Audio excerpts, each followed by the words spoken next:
Everybody, welcome to What the Flick. Alonso, Francis. We're up to episode 9 of Marvel's Daredevil on Netflix. Speak of the devil.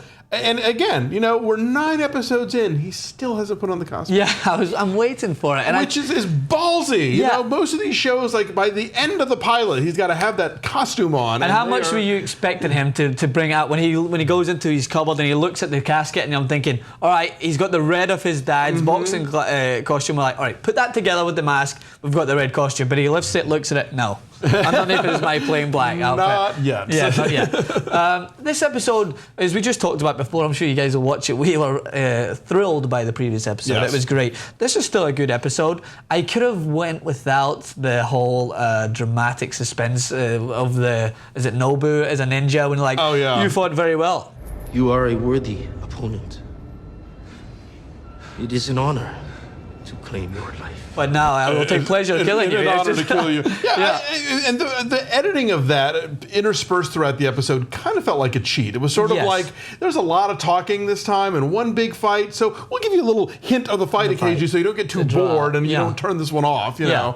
And I don't know that they needed to do that. I think this far in, we're invested enough in the actual plot that that could have been the nice cherry on top. And to the point that we're so enthusiastic about the fight scenes, we would love to just see it all in one choreographed scene. Absolutely, because we're like, this is awesome, let's just see more of it. But what it did do is it shows how vulnerable Matt is again, which we talked about. He gets the shit kicked out of him.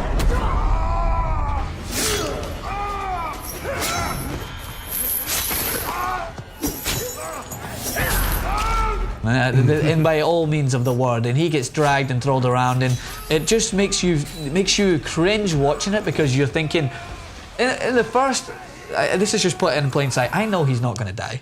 But you never... The show is named after him. The show's named after him, but in a silly sense, you're still on edge that how much damage he could face. Yeah, going back to, episode 2 when Rosario Dawson first shows up, it's like, we don't get a lot of superhero stories where these guys get stitches. Yes, exactly. It's other, as we said before, it's always Alfred just suddenly patches up Batman or something, rubs some salt in the wounds. But it's like, he's hurt, he's vulnerable, and I understand that we have the first face-off of him and Vincent, I was calling him by his actor name, and Wilson, but it was kind of an unfair fight because he's just been dragged around by a massive spear, and he just gets beat up by Fisk, who is obviously good at hand-in-hand combat, because we've now seen him beat up 2 people easily. And the thing in the comics, like, he's always been, like, people make the mistake of just thinking he's a fat guy, but he's solid muscle, and not to be trifled with in hand-to-hand. I wrote down a Sho Kosugi estate sale for that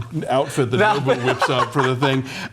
What's cool about this episode is that now the tables have turned, in that the popular consensus is that Fisk is this great guy who's helping out the city, and this masked guy is a terrorist and bad news and cop killer or whatever, So that's a cool dynamic for a hero show.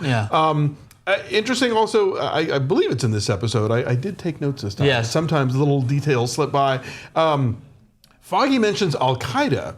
Oh, he does. I don't know. And it's like, there was a House of Cards recap with Ben, and we're going to finish those soon, I promise. He was out of town, I was out of town, where they were talking about some, geopolitical thing, and I thought, did 9/11 happen in this world? Yeah, I was I did. I did see I seen in one of the far out scenes. You have the new World Trade Center. Okay, one of the scenes, so that kind of. But I just, I wonder anything like this, like here where they talk about the incident, it's the stuff from the end of Avengers, was like, but then did also 9/11 happen in this universe? I just sometimes in a fictional world where there's another president and there's another this, I don't know how much of us they've kept and how much they haven't. That was a very interesting point, and goes on similarly to what I'm thinking about with this show, is that Fisk always seems that he wants to cleanse the city. Does he mean just Hell's Kitchen, or does he mean when he says that the woman was swallowed up by the city? Does he just mean Hell's Kitchen, or does he mean New York City as a whole? Hard to say. That's what I'm thinking about. It seems to differ from moment to moment, and